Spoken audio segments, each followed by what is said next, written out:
Canada's biggest railway struggled to keep some heavily used track in adequate repair even after a string of derailments last year showed the danger of moving oil on poorly maintained track. Documents obtained by Reuters show 3 trains derailed along one 296-mile, 476 kilometers, section of Canadian National Railway CO track in northern Ontario in February and March last year.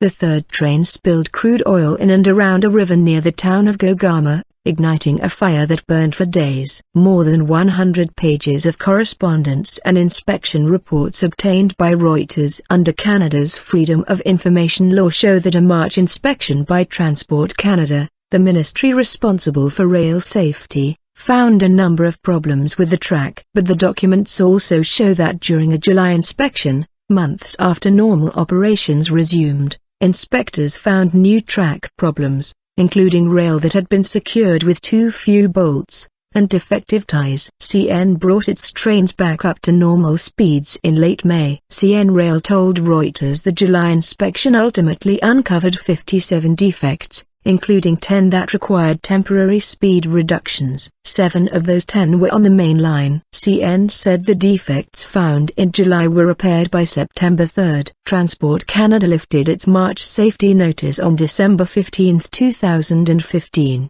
signaling that it believed safety problems in the area had been resolved. But the regulator has not conducted a track inspection since July. Evidence that problems persisted after the first inspection has one residents group wondering how definitive the ministry's all-clear is. "Wow, it wasn't taken care of," said Natalie Searbeland, spokeswoman for the Gogama Citizens Committee, a group formed last year, after learning about the July inspection results. Searbeland said the town has been completely in the dark about track conditions, and she fears there could be another accident. "We have heard nothing from Transport Canada," she said. "If Transport Canada were more hands-on, more often, I think they wouldn't have as many problems." CN says it took decisive action after the derailments, adopting new procedures, audits and checklists to prevent maintenance errors, increasing inspections, raising some internal track repair standards, and increasing engineering supervision in the region. "We believe the citizens of Gogama should be reassured by Transport Canada's satisfaction with the current condition of the rural subdivision,"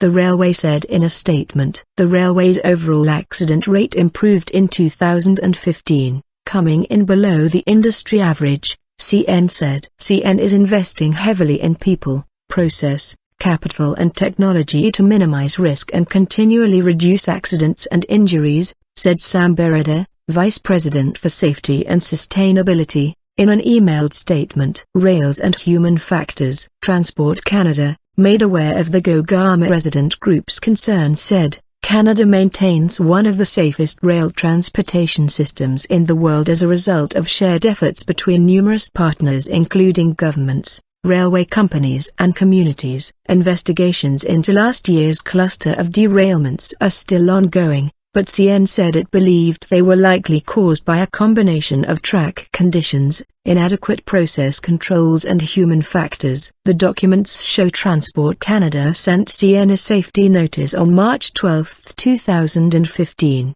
days after the Gogama derailment, saying that defective rail conditions may have played a role. As such, there is risk that another derailment may occur before the root cause is found, it warned. Inspectors monitored CN's track repairs and the railway's work to determine causes in the months after the derailments. Last year, a Reuters analysis found that CN's safety records had deteriorated in 2014, as accidents in Canada linked to poor track conditions spiked. There was no similar pattern at the competing Canadian Pacific Railway Limited. CN blamed the trend on bad weather and heavy traffic, and later promised to spend $500 million Canadian upgrading track in Western Canada.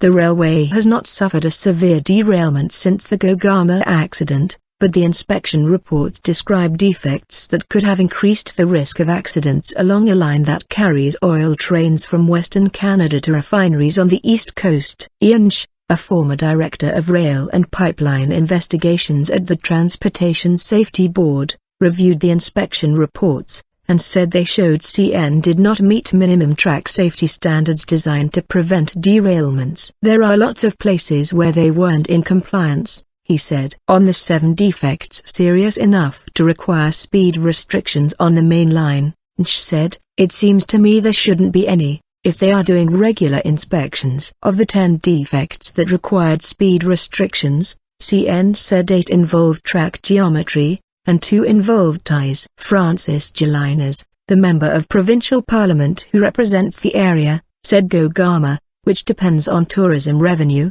is still feeling the effects of the derailment. It is life before the derailment, and life after the derailment. Nothing is the same, she said. Recruiting tourists to come and hunt and fish in Gogama is really tough. Some local residents have retained a civil litigator, James Wallbridge, but Wallbridge said they have not yet decided how to proceed. "We are going to review the cleanup efforts and we should be in a position to make some decisions by the end of May," he said. CN declined to comment on how the cause of the derailments might affect its liability, or whether any damages could be material.